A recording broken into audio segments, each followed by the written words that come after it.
you all with my love and respects.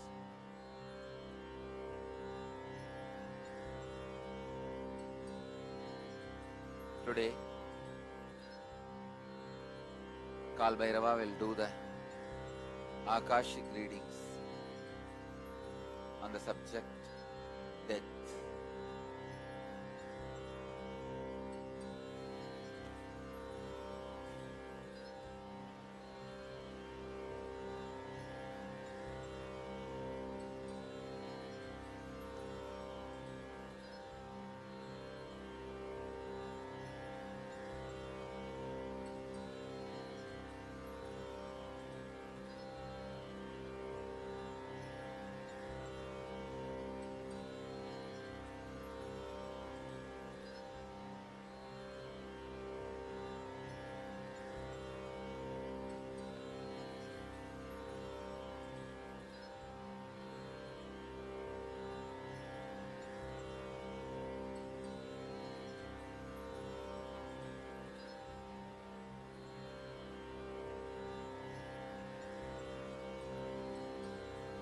Death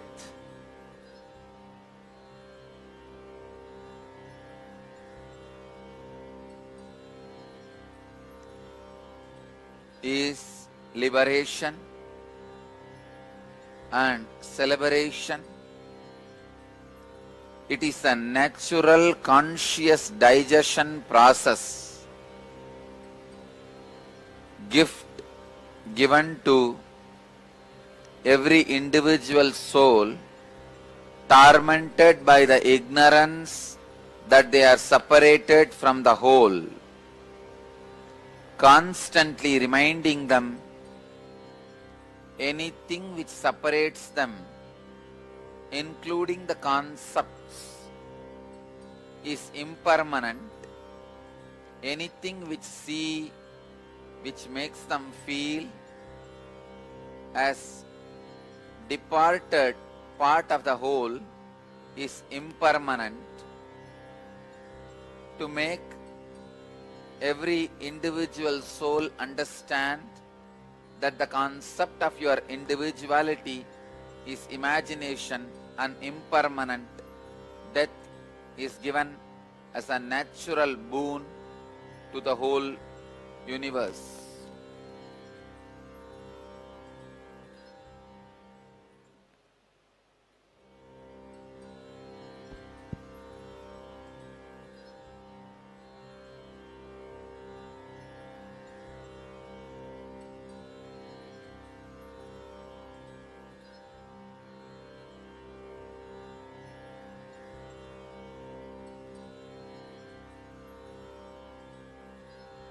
Here, Mahadeva reads out the signs of death for the seekers and for the people who want to cross the death. Death is of 7 types experienced by human beings. First, the man who feels he is nothing more than a body. He experiences oblivion as death. He feels end of his identity is death. End of his individual existence is death, which is obviously false. Illusion, delusion, which brings tremendous suffering, and the suffering constantly tortures him and does not let him live even while he is having the body. Next, the person who is completely centered on desires. He has a greed and cannot understand the possibility for a breakthrough. So he continuously extends his greed even after he leaves the body. All the concepts exist in all half-baked philosophies and religious concepts, the concepts of heaven, an extended life where the desires are fulfilled, where the continuum of the desires exists, is extended delusion of desire-based individual identity setup. This is neither completely false nor permanent existence, based on the ability to project their desires into the existential space. They create their own heaven. As long as they are disillusioned, they continue to project their heaven and live. When they are disillusioned by their own projection, then they get back to their original source and decide the next course of their action based on the imaginations and delusions they retained after the disillusionment. Every disillusionment boils down the extended imaginations to the root delusion. If the root delusions themselves are boiled, burnt away, the imagination completely goes away. You are liberated from the imagination. If the root delusions are not burnt or boiled, you project your root delusions into a different levels of imagination. Usually, the desire imagination expansion, when it is disillusioned, boils down to the root imagination. It projects again itself in the next root of guilt.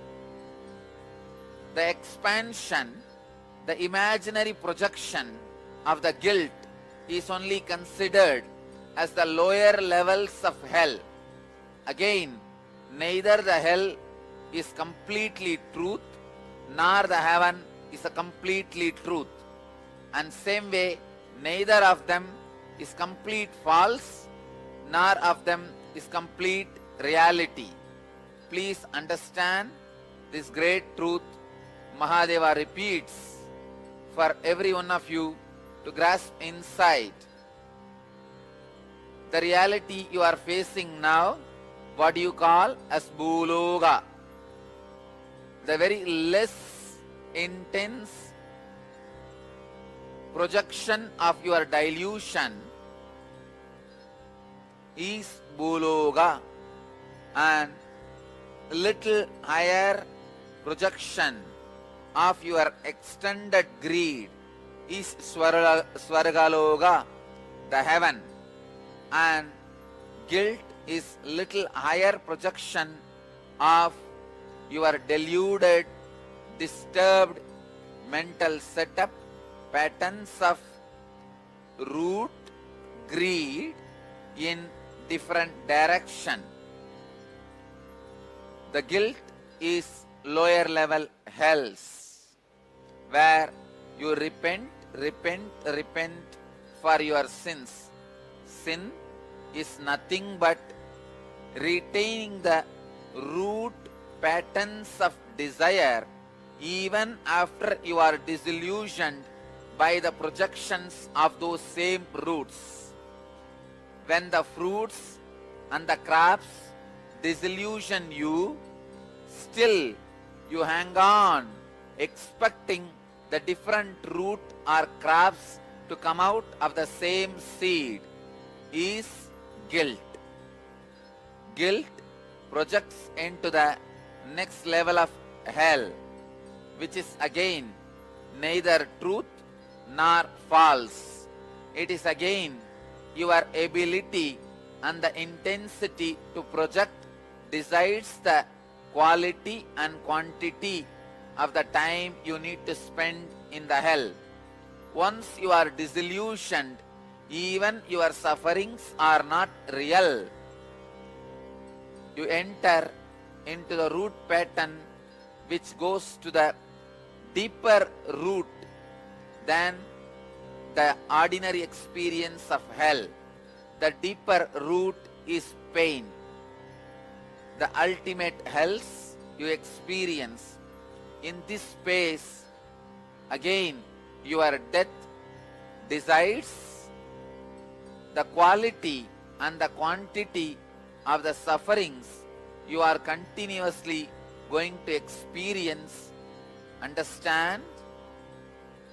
Every levels of death teaches you the great lessons if you are ready to hear.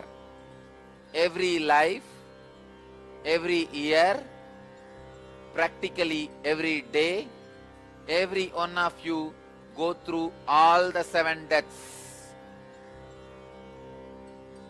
The 4th death, death from the pain. Even the pain is also a projected delusion from the root pattern.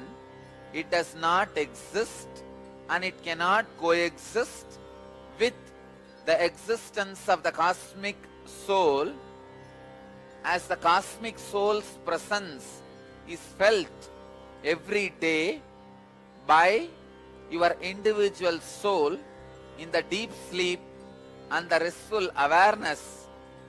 The pain pattern also faces the death. When the pain pattern faces the death, the experience the individual soul goes through is depression. Depression is not even the existence of pain. When you don't even project your pain, when you are not even capable of projecting your pain on the reality, the comparative reality, the constant torture you do to yourself with the seed is depression. Seed which cannot grow but continues to exist as a living seed is depression. The death from the depression is the 6th death, called dark night of the soul. Every soul goes through this dark night during the sleep in the form of a unrememberable nightmare every day. Morning, when you come out of the nightmare and can't remember the scenes but only can experience the feeling of the nightmare, it is dark night of the soul. Dark night of the soul is the near-death experience for so many individuals. All the individuals who record the near-death experience as being pushed out with a tremendous pain is near-death experience, which is nothing but the dark night of the soul in the long term. When the dark night of the soul happens every night, it is called nightmare. When the nightmare happens once in a life, it is called near-death experience. Understand the great truths of the death. Even by listening to these great truths again and again and again, you are liberated from these great truths. These great truths should be heard by the children before they are spoiled and wronged by the human society with immature ideas. These words should be repeated as mantras. So whenever you repeat a word again and again and again, not only the linguistic understanding happens, this forms the phonetic basis of your very thinking. When the great truths forms a phonetic basis for your thinking, it is called living enlightenment. So the 7th death, the 7th form of the death, which is beyond the dark night of the soul, happens as nibbana, nirvana, extinction of the individual deluded identity. The extinction of the individual deluded identity is the ultimate death, which is liberation and celebration. What you feel as your identity is your identity centered on the body, then oblivion is the obvious truth about your death.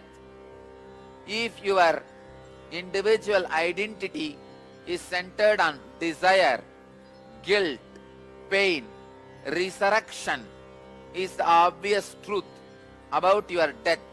If your individual identity is capable of going through the depression and dark night of the soul, reincarnation is the truth about your death.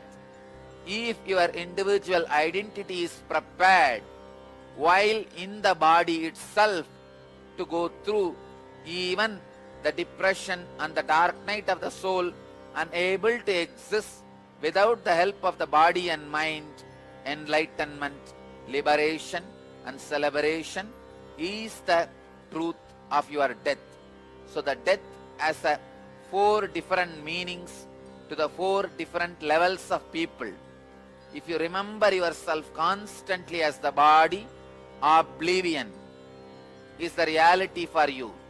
If you remember yourself as the extended desire, inexhaustible guilt, unbearable pain, resurrection will be your expected truth about death. If you are able to enter into the depression and the dark night of the soul, reincarnation is the possibility of your soul about death.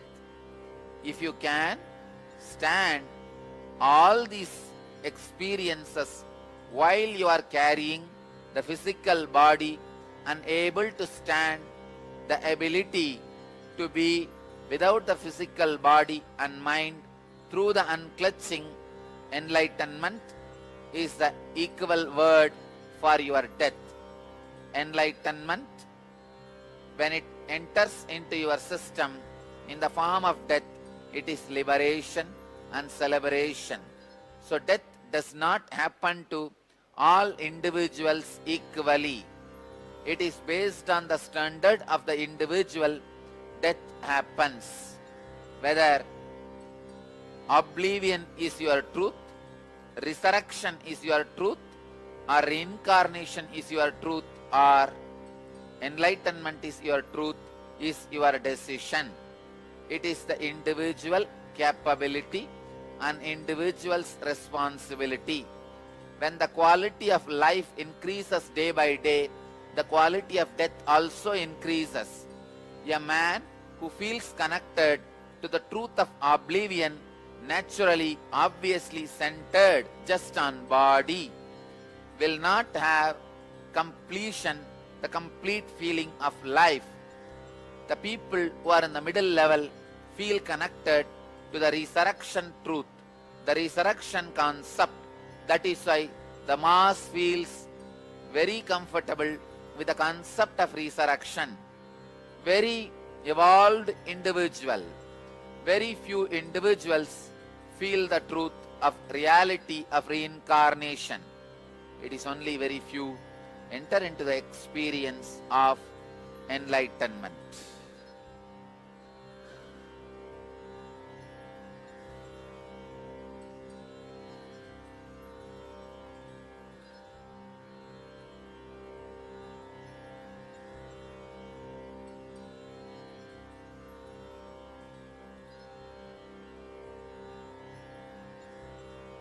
There are 27 more files on death to be revealed and read out by Kalabhairava.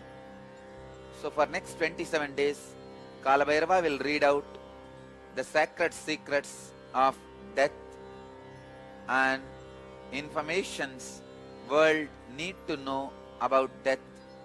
And Kalabhairava will now answer and respond to every question related to sacred secrets of life. So be very clear. The words of Mahadeva, which is coming out now, not only as linguistic value, philosophical value, conceptual value, truths based on which your cognizance should be function.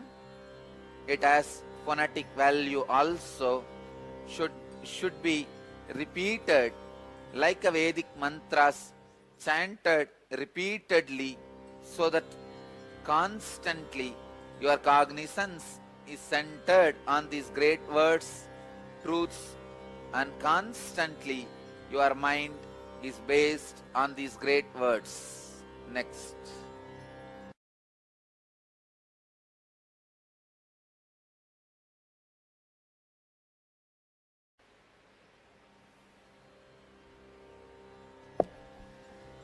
The first question is from Jayalakshmi Bernard from Washington DC.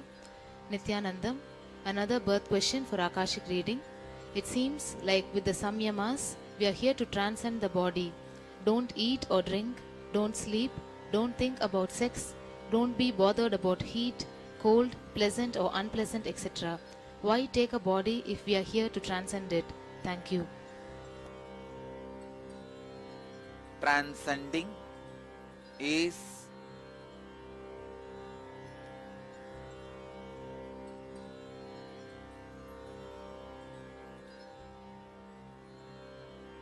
step for liberation. You took the body out of ignorance and delusion. Now the samyama is the step to get out of, to go beyond the depression and delusion. So understand, samyama is like medication. It is the solution for the problem which you created by feeling that you have the body. You are asking a wrong question. Why to have disease at all when we can take medicine and get out of the disease? There is no answer if you ask why to have disease first, then have medicine and get out of the disease. Because you already fell into the disease, medication is given to you. Because you already fell into the delusion of having a body, the samyama is given to you as medication.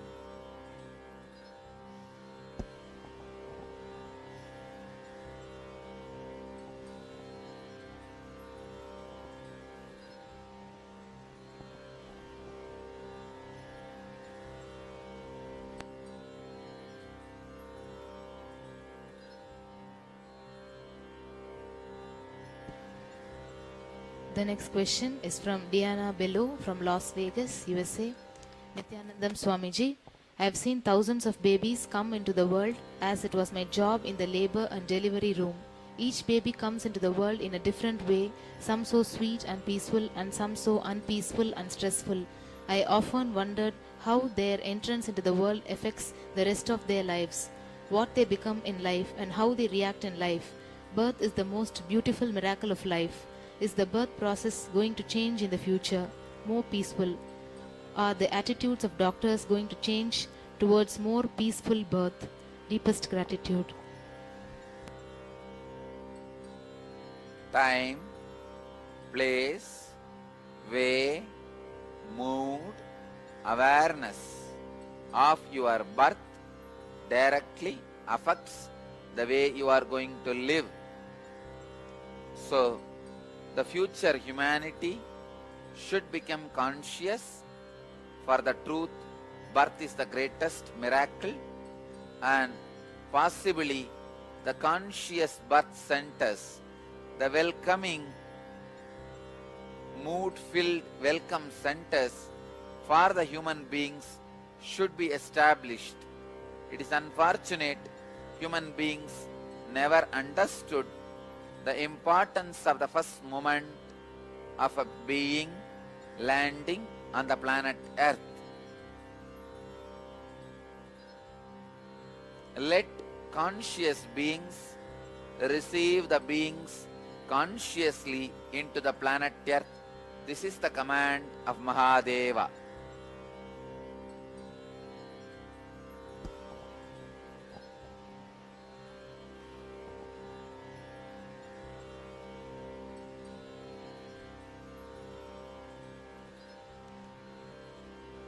Mahadeva blesses all the people who are having Nayana Diksha now to be healed from all the wounds and sufferings you carry from the moment of the birth.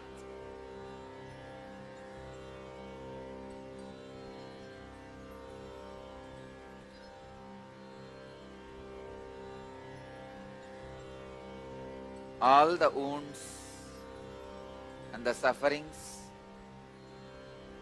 deep patterns you are carrying due to the wrong birthing style, time, place, persons, way.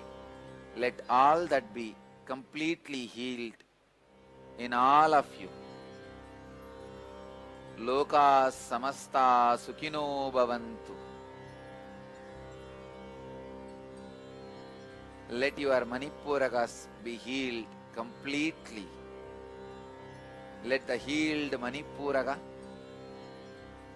be filled with a pure Kundalini energy.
The next question is from Nithin Geetam.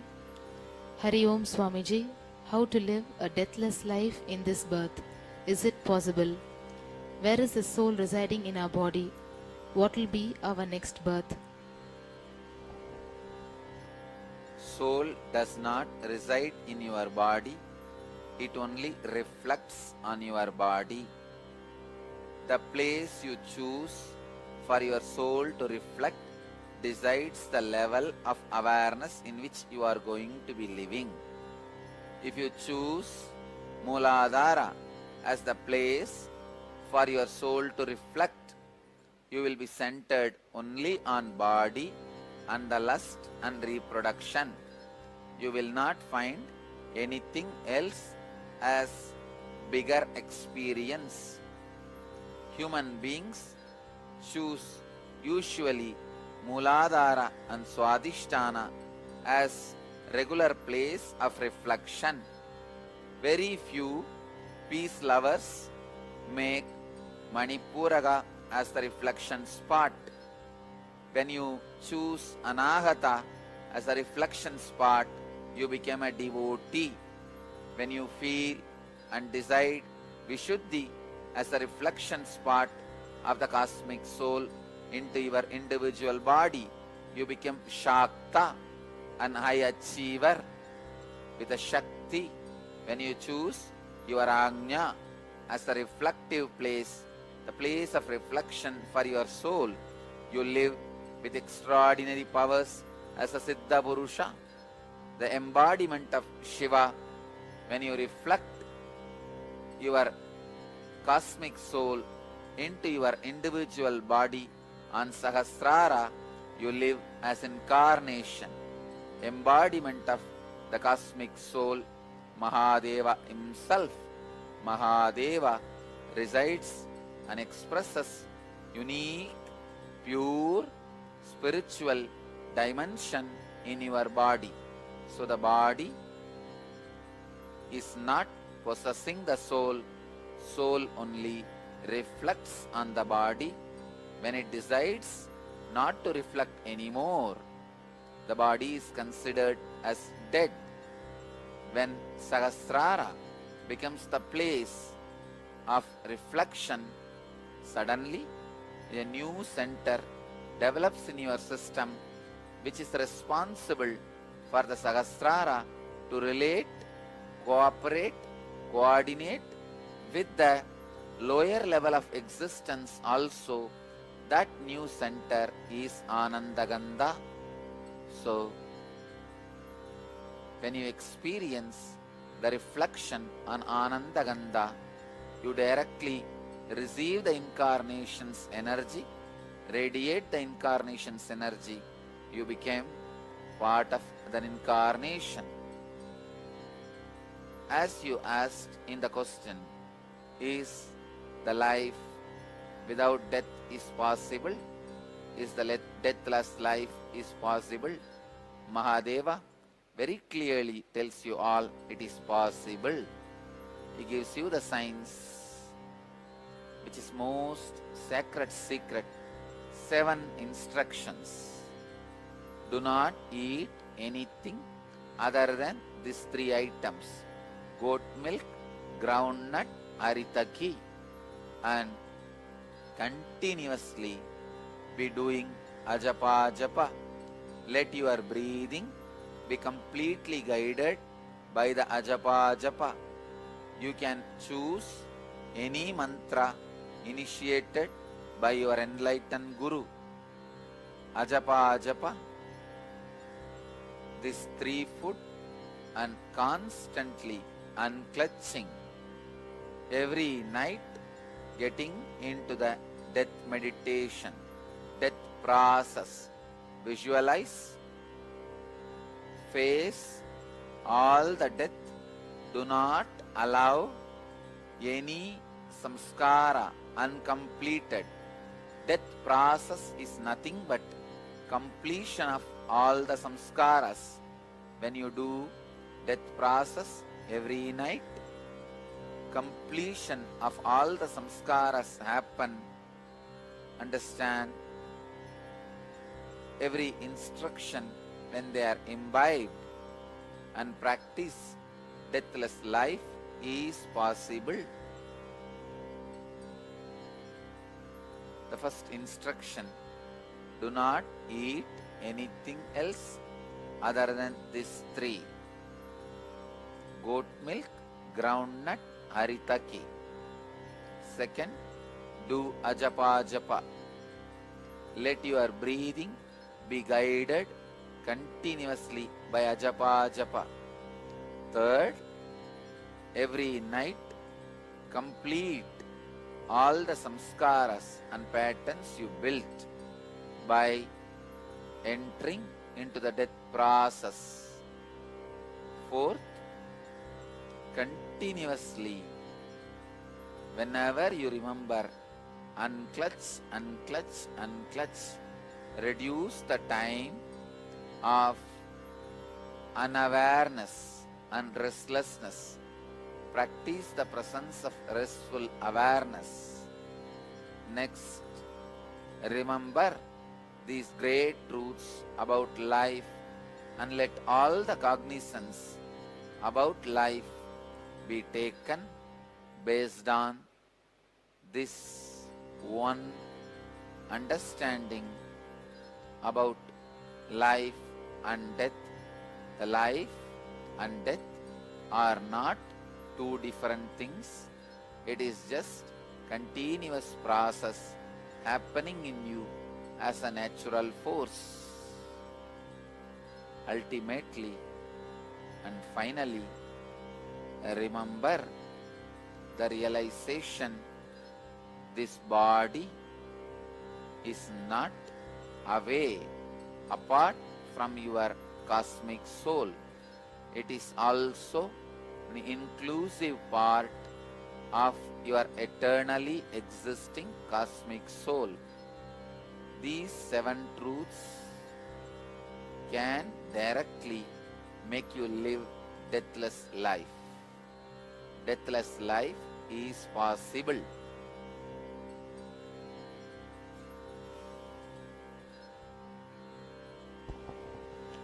The next question is from Tyagarajan. Nityanandam, what should one do to be born in a spiritually conducive atmosphere?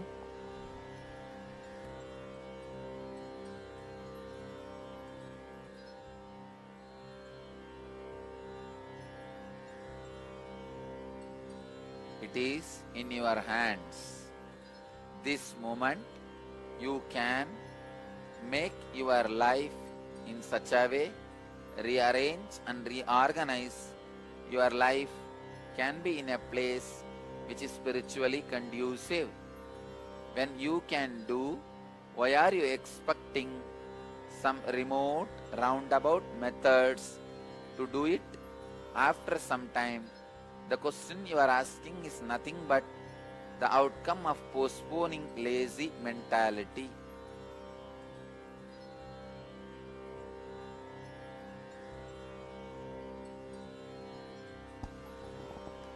The next question is from Joyce. How many lives on an average do humans need to experience before they are completely liberated from all physical suffering? There is no number. It depends on the intensity of the individual.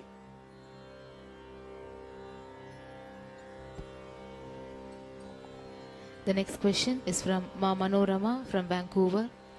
Nityanandam Swamiji, beloved master, how does the whole in vitro fertilization affect the resulting being after birth?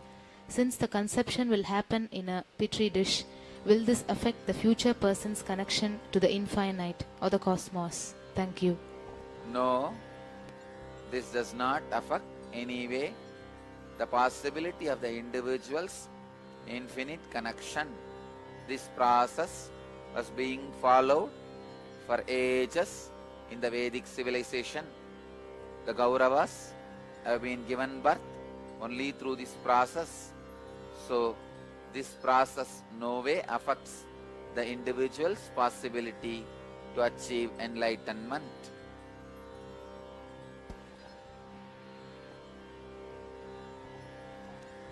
The next question is from Ma Aruna. Nityanandam, dear Swamiji, kindly throw light on the concept of birth, death and rebirth of souls till they attain liberation. I am thoroughly confused about this imperceivable game of the Lord, His patience, His monitoring system of each soul's progress till the attainment of the highest in as many janmas it takes, and is the number of janmas one soul takes predetermined? There is no individual Lord monitoring.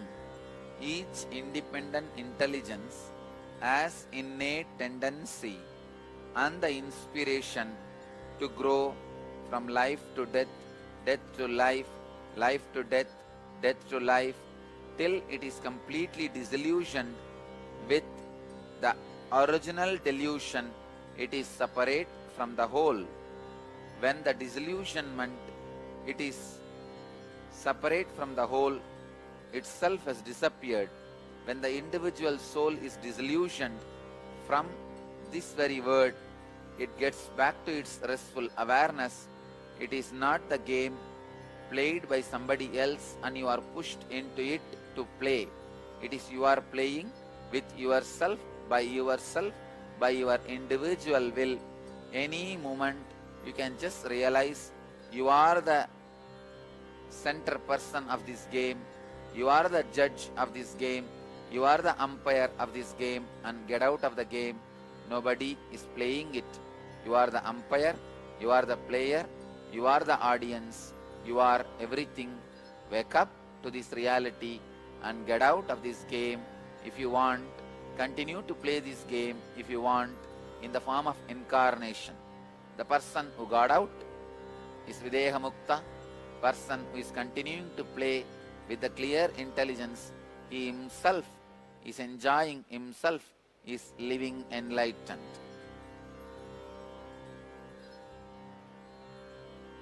Person who enters into others' game also and makes others realize they are playing the game and they are the embodiment of everything.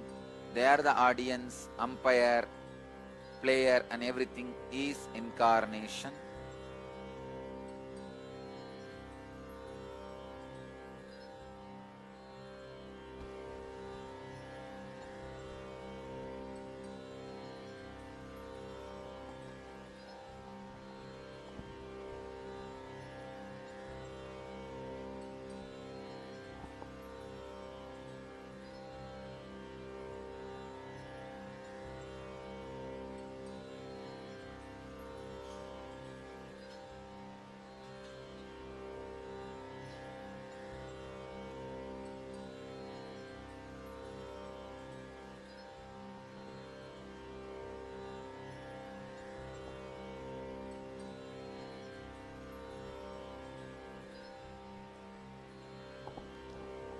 The next question is from Rukmani from Chennai. Nityanandam, Namaskarams to Swamiji. How does the birth from space to power on women, for instance, the birth of Karna, happen? What is the energy source of power that makes it happen?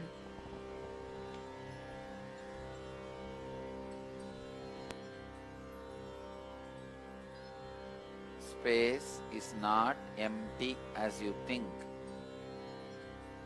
The space is more strong, thicker existence than your body. Water is thicker existence than the earth. Fire is thicker existence than water.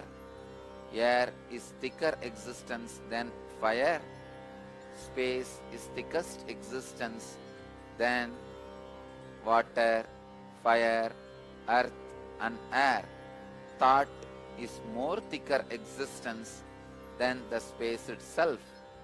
Because they are thicker than the other, they are able to consume one another. Because fire is thicker than the water and earth, it can consume both. Because air is thicker than the fire, it can consume that. Because space is thicker than all other four, it can consume all the four. Thought is more subtle and thicker, powerful than all the five. So thought can consume everything. If you can sit and center your thought and concentrate, you will see directly all the five elements can melt and play as you want. So, space is not emptiness as you visualize through your bare naked eyes. It can be a channel. That is why the beings like Karna assumed the body using that channel.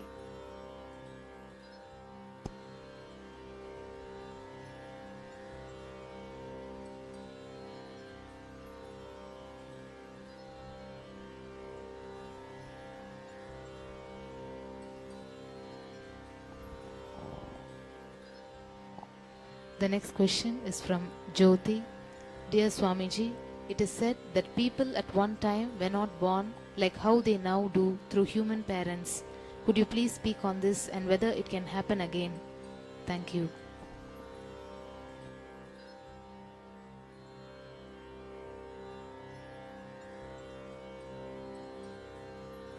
Taking birth for human parents is only one form of birth.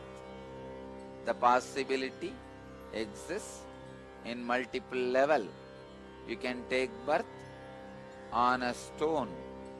The baby can be processed in an animal womb, in the tree, in the stone, on anything. As on now, human beings widely use only few methods. Taking birth out of human womb and some other modern methods, but millions of methods existed to take birth.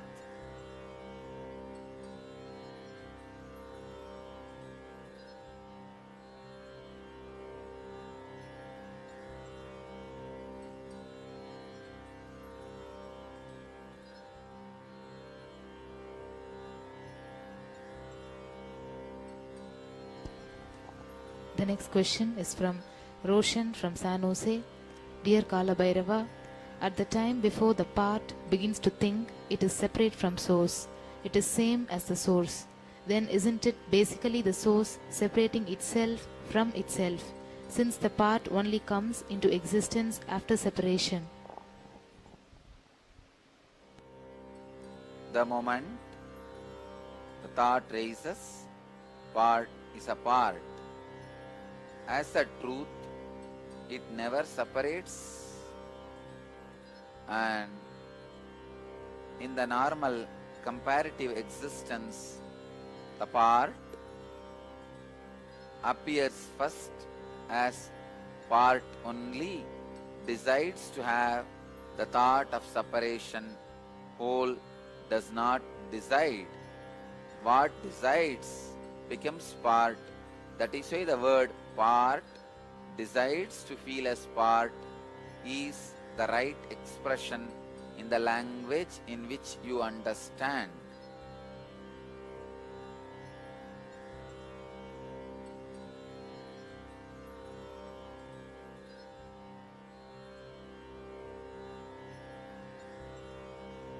When Kalabhairava, Mahadeva, reads out the truths, he reads out in the language you understand. There are many existential reality based truths can never be read out in the language you understand. So, when he reads out in the language you understand, that is the best form of expressing possible.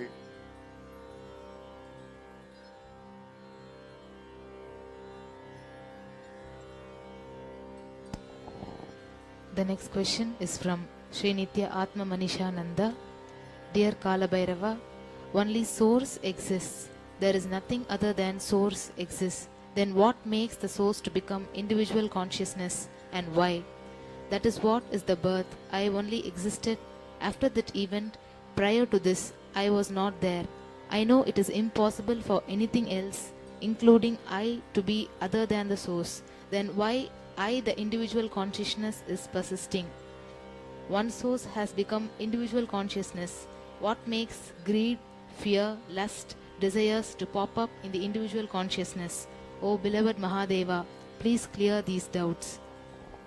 Atma Manisha, already your doubts are cleared. All the answers I gave has clarified your doubt. Mahadeva has already read out the sacred secrets about this question and doubt. Whatever Mahadeva read out, listen to that intensely. These doubts and questions will disappear. Mahadeva has answered this question. The next question is from Dr. Shanti from Bangalore.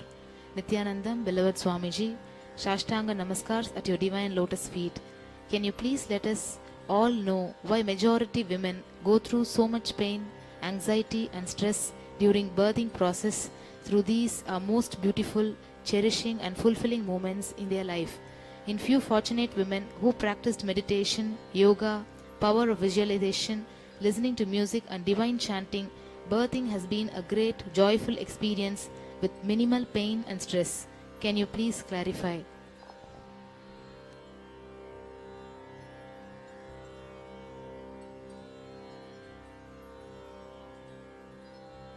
Human beings have the tendency to go through the pain and suffering even during the expansion. That is why even when the wealth comes to human beings which they were seeking with their whole life, the responsibility brings suffering and pain to them to maintain the wealth. Same way, when expansion of life happens in the form of birthing, giving birth to a child, the responsibility body is not able to take. That is why it goes through pain, suffering and torture. Otherwise, the birthing experience is a spiritual experience. The great possibility of expansion happens to an individual when it expands into another own life. The moment of birthing can be used for the enlightenment of both individuals who is giving birth and who is getting birth. So, every moment the child takes birth, the child has a possibility for enlightenment, mother has a possibility for enlightenment. If both of them take the responsibility, both can get enlightened. Even if the child is not capable of taking the responsibility, mother can take the responsibility and she can get enlightened. Birthing is great possibility of enlightenment, as it is extension and expansion process of individual body and consciousness. when the birthing happens, if the child is kept without the umbilical cord being cut for at least few minutes, then the mother can experience two souls. The moment child comes out, the individual soul enters. Mother has one individual soul, the child has another one individual soul. The umbilical cord connection exists between two souls. Mother taking up the responsibility of birthing and preparing her consciousness for 9 months, and while giving the birth, she can achieve enlightenment. And after the birthing happens, without cutting the umbilical cord, if you remain, keep the child as it is, the individual soul which enters the child's body will have the initiation from the enlightened mother through the umbilical cord, which is the most powerful connection. The umbilical cord initiation directly makes the child experience enlightenment, and enlightened biomemory basis forms the basic experience of the child. When the enlightened biomemory forms the basis of a child, naturally child will grow as Jivan Mukta, living enlightened.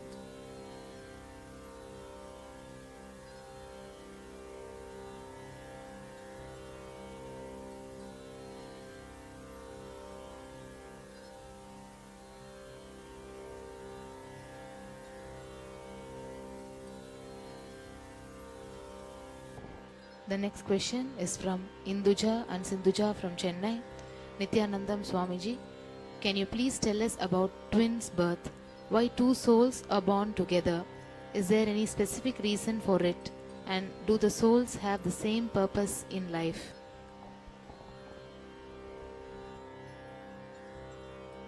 There is no such thing as two souls born together. Only two bodies are created together, and the possibility for the two souls enter is created. Otherwise, the twins, even if they are born physically connected, has no spiritual connection. Even if the connection felt by few twins is psychological.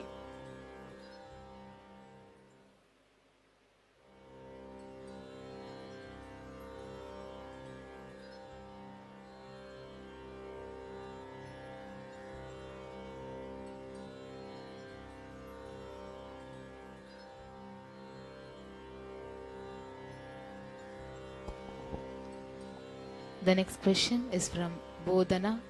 Nityanandam, dear Kala Bhairava, does the body need to be left undisturbed for a period of time after death?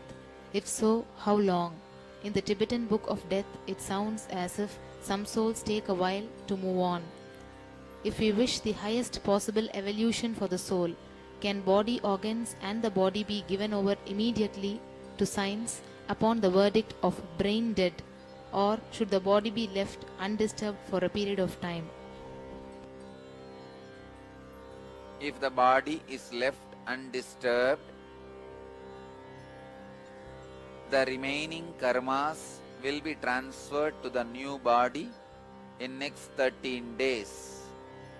But if you give the organs, part of the body, to any research or science for any purpose, that does not interfere the karma shifting process. Even if those organs are living in other body or being separated from your body and used for some other purpose, the karma baggage shifting process does not get disturbed. So, the organ donation do not interfere any way your death process. The moment brain dead is declared, the parts of the body can be donated. It does not interfere in the karma baggage transferring process.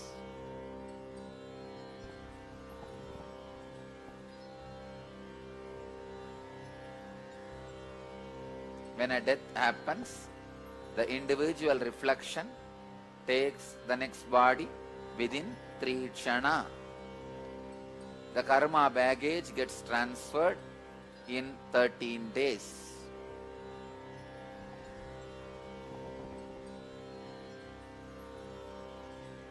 She is also asking if we have taken NSP, do the practices from the Tibetan Book of Death need to be invoked? How do we know if someone is enlightened upon death and therefore should be buried and not cremated as Stop.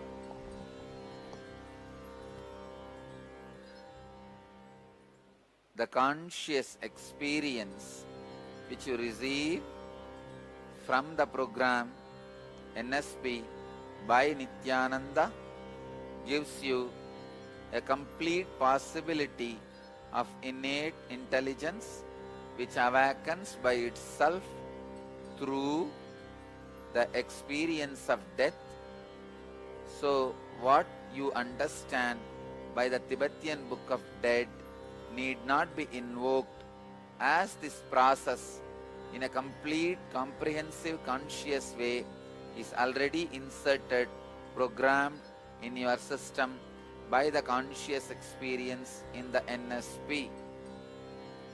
Next question.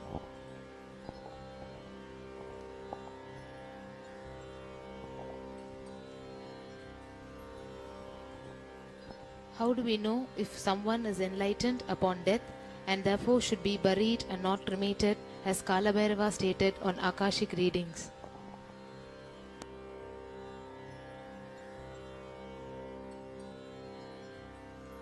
Both eyeballs will naturally move towards the third eye. If the both eyeballs have moved towards the third eye and they are centered towards the third eye, is enlightened being, and face does not carry any visible stress, again is an enlightened being. And the throat will not become stiff. If you put your finger on the throat, you can feel still it is alive, he is living. An enlightened being's throat does not become stiff, frozen, cold, or like wood even after he leaves the body. So these few symptoms will make you understand this person whether he became enlightened before leaving the body. This can be used as a scale to decide whether the body should be buried or cremated.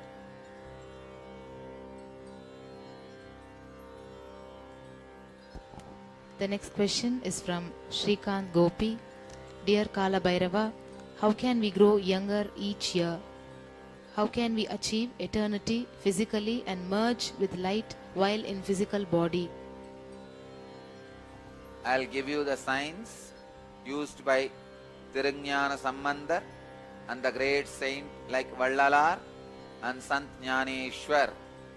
Every night complete all the engrams you build, all the samskaras you build should be completed by going through the death process every night before falling asleep. Every night, if you go through the death process and complete and fall asleep, there will not be any remaining engrams, samskaras, which is responsible for getting old. The time will not act on you. The bridge through which time acts on you, time enters into your consciousness, is samskaras. Engrams is the bridge through which time enters you. If you break the bridge, time will not be able to enter in your inner space. You will be free from time. The person who is free from time grows younger, younger, younger due to his experience to live untouched by time and samskaras. This is the only and best way to grow younger and disappear into the pure light consciousness, the cosmic soul, without leaving the remains of the physical body.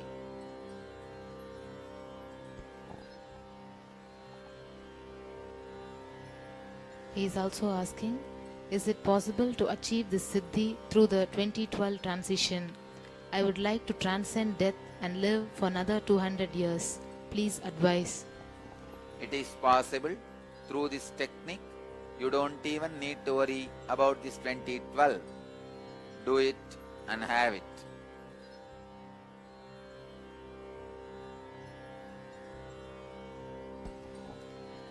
The next question is from Anne Mary Kasu. Swamiji said at satsang that after 65, body and mind were useless. Then what is the use of living longer? Why doesn't life end there? The bodies and minds unused, unprepared, will not be useful after 65. If you prepare it from the young age, use properly, it will continue to be useful. You never reach the state of 65.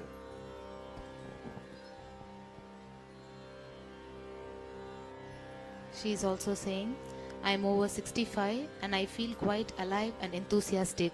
It is very hard for me to accept as my greatest fear is being unwanted. Is seva useless after 65, no matter how many hours and how much pleasure and enthusiasm is fed into it? Is our life purpose over, whether accomplished or not? This is individual question. Bring it in evening Kala Bhairava Darshan.